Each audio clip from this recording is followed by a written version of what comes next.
भुवनेश्वर महान स्वाधीनता संग्रामी प्रगतिशील समाजवादी तथा समाजसेवी स्वर्गत प्राणनाथ पट्टनायकर जीवन सरलता नैतिक साहस एवं जनसाधारण निष्ठावर सेवार एक ज्वलंत उदाहरण बोली राज्यपाल डॉक्टर हरिबाबू कम्मपाटी कहते। चलित अक्टोबर 5 तारिख दिन भुवनेश्वर स्थित जयदेव भवन में राज्य प्राणनाथ स्मृति कमिटी द्वारा आयोजित स्वर्गत प्राणनाथ पट्टनायकर 55तम श्राद्ध वार्षिकी जोगदे राज्यपाल यह कहते।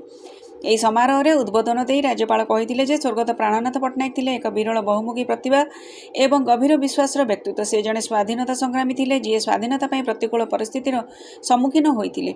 जड़े राजनैतिक चिंतक थे जी साधारण जनता स्वप्न को बहन करते। जड़े समाज संस्कारक थे जी पुराणा कुसंस्कार विरोध में लड़ई करते। जड़े विधायक थे जी नीतिक स्वार्थ ऊर्ध्वे रखिते।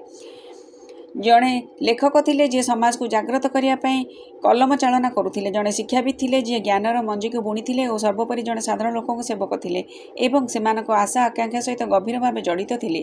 महानता केबे धन संपत्ति कि पदपदवी द्वारा मपा जाए ना बर त्याग सेवा और सत्यपाई छिड़ा होबार साहस द्वारा मपा जाए। यह जीवनर वैशिष्ट्य बोली राज्यपाल कहते।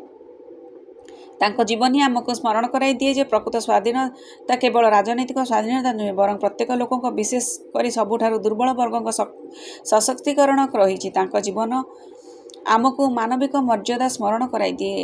एक जातिर शक्ति यार शासकों ठारे नुहे बर यार जनसाधारण मंगल रही से विश्वास करुले एवं कृषक श्रमिक एवं जनसाधारण कांध को कांध मिलाई से छिड़ा होउथिले। एही कार्यक्रम में आईन पूर्त अबकारी मंत्री पृथ्वीराज हरिचंदन, लोकसेवक मंडल नुआ दिल्लीर जातीय उपसभापति दीपक माल्य, पूर्वतन सांसद विधायक तथा संवाद और आम ओडिशार प्रतिष्ठाता अध्यक्ष सौम्यरंजन पट्टनायक एवं विशिष्ट शिक्षाविद तथा किट की स्कीम्स प्रतिष्ठाता डॉक्टर अच्युत सामंत अतिथि भाव जोगदे वक्तव्य प्रदान करथिले। राज्य प्राणनाथ स्मृति कमिटीर कार्यकारी अध्यक्षा तथा विशिष्ट लेखिका डॉक्टर अर्चना नायक स्वागत भाषण प्रदान करथिले। एही अवसर में राज्यपाल द्वारा 5 जन विशिष्ट व्यक्तिविशेष को प्राणनाथ पुरस्कार 2025 में सम्मानित करा जायथिला।